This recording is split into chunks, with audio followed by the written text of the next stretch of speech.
Ayan mga ka-idol, balik na naman kami.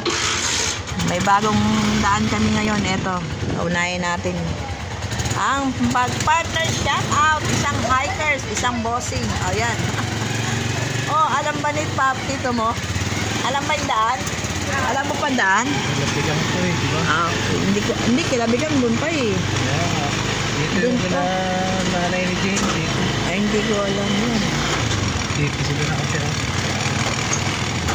Okay, dito pala. Alam pala ni Idol o nilang daan dito sa shortcut. Dito na naman tayo ngayon sa panibagong daan. Ako matagal na ako dito pero hindi ko alam na may daan dito palabas dun sa highway. Ayan mga ka-idol, dito na po tayo. Mga eskinita po dito, marami po talaga mga sasakyan dito. Ayan. Wala namang mga parking space sa ating mga kababaryo.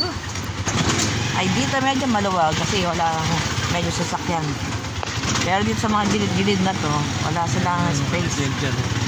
Ito ang kabahayan ng aming manugang tubig.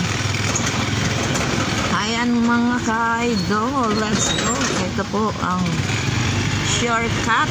Ayan, ito pala. Ang alam ko lang, ito lang way na to, pero yung may shortcut doon galing doon, di ko alam. Ayan, dito na tayo. Oops, sandali lang at tayo mayroong mga kasalubungan na medyo malalaking tao. Yan, mga sisikan kong ating mga riders. Ang cute na kanyang sasakyan. Ayan ang mga tricycle natin. Shout out sa lahat dyan. Nakikiraan po tayo.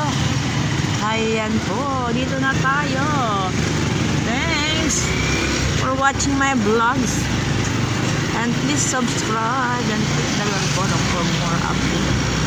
Ang vlogger ng Balon Anito Maribeles Bataan. Thank you po mga madlang people.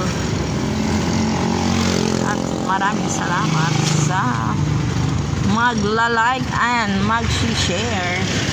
Thank you so much sa ating mga Lala Moves Riders.